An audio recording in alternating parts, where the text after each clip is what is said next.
Shalom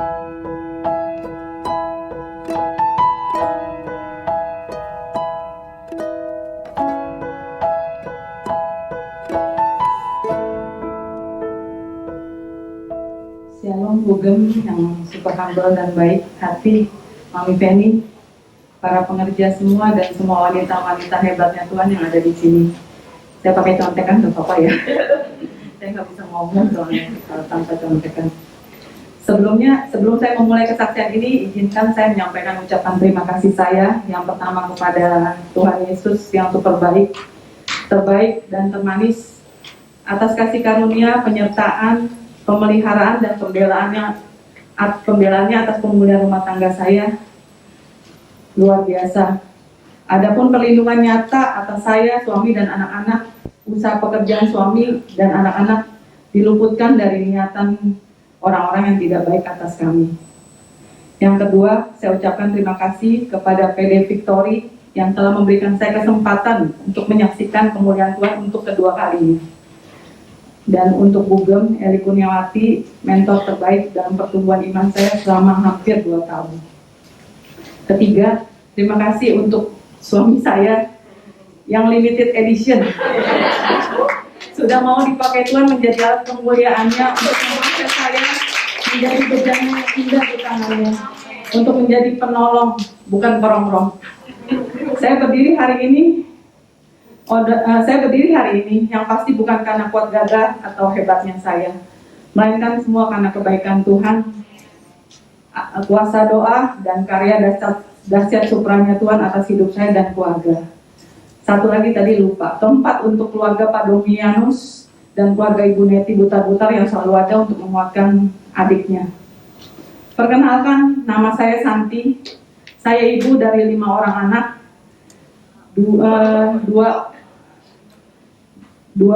anak saya 2 perempuan, 3 laki-laki, usianya 25 tahun, 24 tahun, 19 tahun, 18 tahun, dan 11 tahun.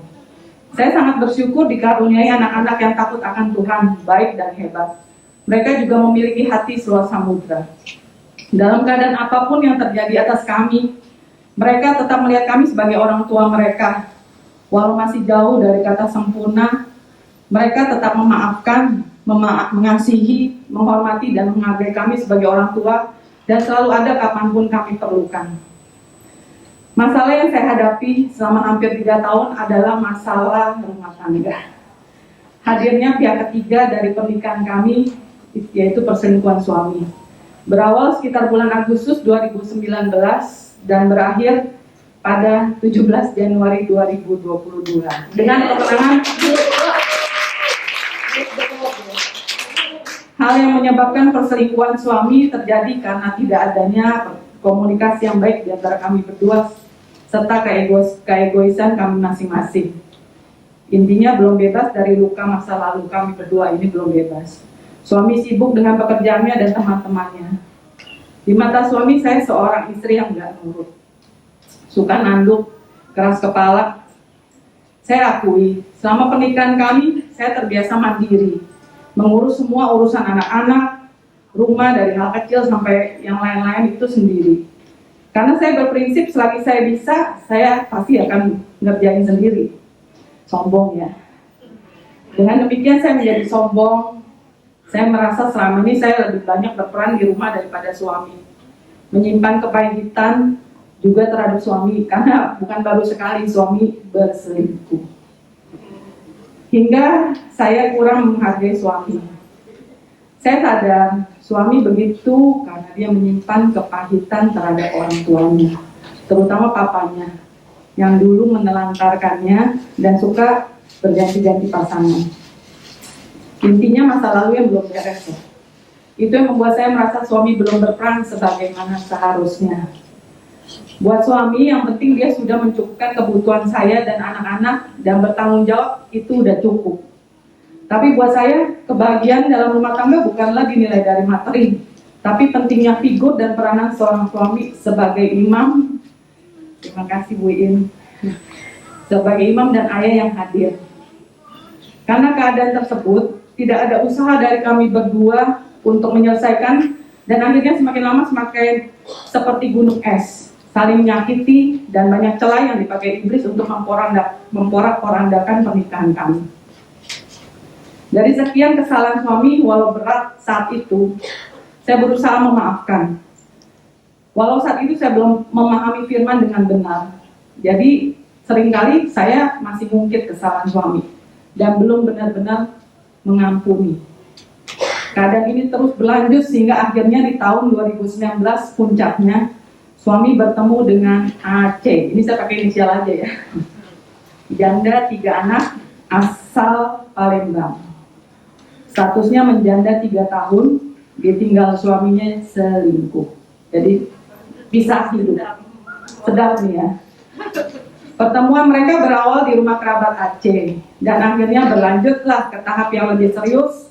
Sampai di bulan Agustus mereka memutuskan menikah siri yang hanya diketahui orang tua mereka dan keluarga. Tanpa sepengetahuan saya, tentunya sebagai istri yang sah dan anak-anak kami. Yang pasti suami telah berbohong kepada saya dan anak-anak, dan suami juga ngobrol sama, yang pasti meyakinkan si wanita taubat ini bahwa pernikahan kami sudah selesai. Tanpa suami bisa menunjukkan surat perceraian saya dan suami kepada si wanita taubat. Yang pasti banyak obrolan suami yang menyudutkan saya saat itu, sehingga akhirnya wanita taubat ini mau menerima suami saya. Setelah akhirnya saya mengetahui hubungan mereka, suami bercerita. Intinya dalam case ini suami masih jujur lah dari apa yang terjadi di sana, dia ceritakan ke sini. Jadi kayak teman curhat. Ini istri loh, halo. Setelah akhirnya dia bercerita bahwa dia sudah bercerita pada wanita taubat kalau saat ini sampai detik ini suami masih tinggal seatap dengan saya karena dia nggak bisa jauh dari anak-anak. Reasonnya tuh yang saya tidak habis pikir, kenapa pada saat itu nggak ada ya kecurigaan dari wanita taubat? Mana ada pasangan yang sudah puluhan tahun bersama dan dikaruniai banyak anak berpisah karena alasan yang nggak jelas dan tidak ada bukti yang menguatkan. Setiap hari ketemu, nggak terjadi apa-apa. Lucu apa bego ya? Sorry Bu, ada kasar ya. Dengan keadaan berlangsung, saya tetap melayani suami sebagaimana mestinya. Walaupun saya tahu nih, kondisinya dia punya wanita taubat. Begitupun kelakuan suami juga terhadap saya masih baik. Kami masih tidur satu kamar dan menjalankan kewajiban kami sebagaimana mestinya pasangan suami istri. Maaf ya ibu-ibu. Seiring berjalannya waktu, keadaan ini diketahui wanita taubat. Tapi bukannya melepaskan, malah tetap bertahan. Mungkin sudah kepalang tanggung lebih baik bertahan saja, karena yang dibutuhkan status dan kenyamanan. Sebagai informasi, wanita taubat ini anak Tuhan juga yang tahu kebenaran, tapi tidak menjadi pelaku firman. Selama menikah dengan wanita taubat, suami tetap pulang ke rumah dan memenuhi kebutuhan saya dan anak-anak. Di awal pernikahan mereka, suami dalam sebulan, tepatnya seminggu 2 kali, sekitar 4 atau 5 hari, suami berada di Palembang dengan alasan ke saya, istrinya ada kerjaan di sana. Itu pun saya yang menyiapkan baju dan mengantarkan ke bandara. Itu selama setahun berjalan. Memasuki tahun kedua, mulai berkurang. Dalam sebulan hanya masuk seminggu 1 kali, sekitar 3 atau 4 hari di Palembang. Tidak pergi, kadang sebulan nggak pergi sama sekali. Lebih banyak waktu di rumah bersama saya dan anak-anak. Pernah beberapa kali suami menyampaikan ingin mengakhiri hubungannya dengan wanita taubat karena banyak ketidakcocokan, dan beberapa kali juga suami mem-PHP saya dengan janji-janji surganya, mau meninggalkan wanita taubat. Tapi semuanya hanya isapan jempol. Nggak kaget ya ibu-ibu ya, sering begitu ya. Tetap masih berlanjut karena wanita taubat mengancam mau bunuh diri. Tapi saya percaya di balik setiap proses yang Tuhan izinkan masih berlanjut, pasti ada ending yang dahsyat menanti. Amin. Saat ini saya menjalani apa yang menjadi bagian saya dan terus berdoa walau masih up and down pada saat itu. Berdoa minta kekuatan untuk dapat mengampuni mereka dan memberkati mereka itu gak gampang ya. Masalah yang saya hadapi ini sempat membuat saya depresi, sehingga berat badan saya turun drastis. Boleh ditampilkan Kak, Pak? Ada fotonya, buktinya. Jadi harus pakai bukti ya Bugem ya. Buat yang bandel-bandel ya Bugem. Sudah Pak? Oh bukan Pak, itu nanti. Oh bukan, nah ini. Sampai berat badan saya turun drastis dan ternyata ada tiroid tuh di leher. 4 cm di sini, kanan besar, kiri kanan banyak yang kecil-kecil. Tanpa saya sadari itu, karena saya mungkin menyimpan kepahitan yang belum terselesaikan selama bertahun-tahun. Tapi puji Tuhan, Tuhan sembuhkan di bulan Agustus 2021. Sampai akhirnya saya ketemu channel YouTube Bugem dan IG-nya di tanggal 21 Mei 2020 nih, salah tulis. Saat itu saya langsung menghubungi Bugem lewat DM. Gak disangka malah Bugem yang telepon saya. Luar biasa. Terima kasih Bugem. Kebetulan sekali saat itu saya sedang bingung, gak tahu harus berbuat apa. Karena saat itu saya mengetahui kalau wanita tobat dan suami menginap di salah satu hotel di rumah kami, di daerah kawasan rumah kami. Rasanya saya ingin ngelabrak dan bikin malu, tapi nggak tahu kenapa. Saat itu nggak ada keberanian. Saya berpikir ini nggak benar, dan saya percaya karena Tuhan bela saya dan tidak mau mempermalukan saya dan anak-anak. Kedua, karena saya berharga di mata Tuhan, wanita tobat itu bukan level saya. Dan ketiga, suami juga pernah mengancam saya, kalau sampai saya ganggu hubungan mereka, saya nggak akan dinafkahin lagi sama anak-anak. Terus terang, bukan karena intimidasi itu, saya mengurungkan niat saya, dan bukan karena takut, saya lebih berpikir nggak ada gunanya. Kalau saya melakukan hal yang dulu pernah saya lakukan kepada suami, melabrak, mempermalukan, menginjak-injak harga diri suami. Saat itu saya minta masukan dari Bugem. Dengan sangat sederhana, Bugem mengatakan, udah, tenang aja, gak usah ditemuin. Kita bukan preman, cukup berdoa aja. Saat itu saya shock, cuma itu doang. Tapi karena nggak mau menyita waktu Bugem, jadi saya iakan, maaf ya Bugem, baru jujur nih. Terus terang nggak puas secara daging, saya berontak. Intinya masih ngeyel, tapi akhirnya tetap saya praktekkan karena Roh Kudus mengingatkan masih ada Tuhan, kamu pasti bisa.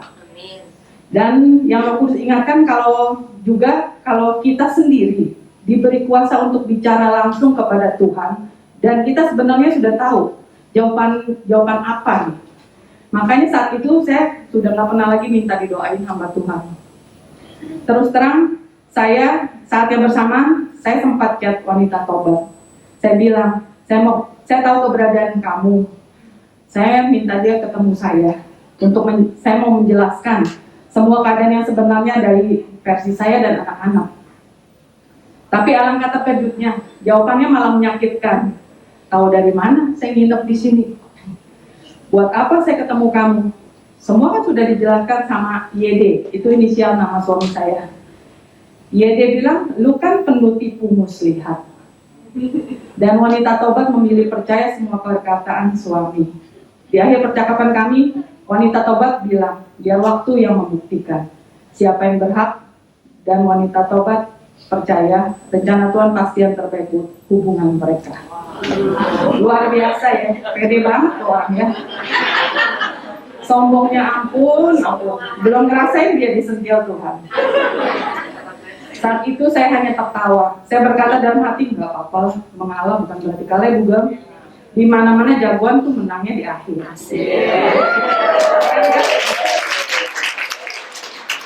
Bersyukur dalam kondisi apapun, khotbah Bugem selalu menguatkan saya. Terima kasih sekali lagi Bugem. Dan membuat saya selalu belajar menjadi istri sesuai dengan yang Tuhan mau. Tujuan saya hanya menangkan jiwa suami dan seisi rumah lewat perbuatan, bukan perkataan.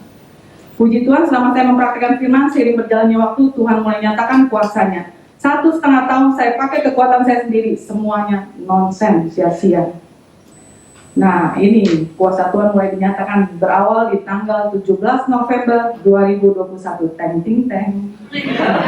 Kuasa Tuhan dinyatakan langsung kepada wanita tobat. Dia masuk rumah sakit dan harus melakukan tindakan operasi plating mandibula, tindakan operasi pemasangan alat. Itu pun saya baru tahu di bulan Januari. Semua ucapan wanita tobat satu persatu Tuhan genapi dengan caranya Tuhan. Bukan Pak?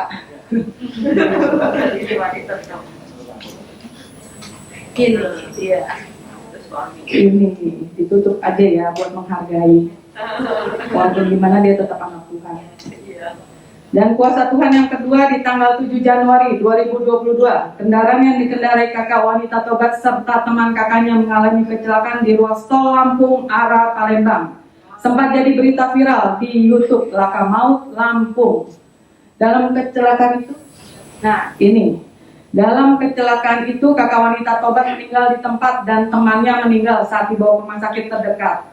Hanya wanita tobat yang selamat. Secara daging sempat kepikiran, kenapa nggak mati aja sekalian? Kan beres ya. Tapi kan Tuhan malah berbicara lewat firman-Nya. Coba Yohanes 15 ayat 12. Inilah perintahku, yaitu supaya kamu saling mengasihi seperti aku telah mengasihi kamu.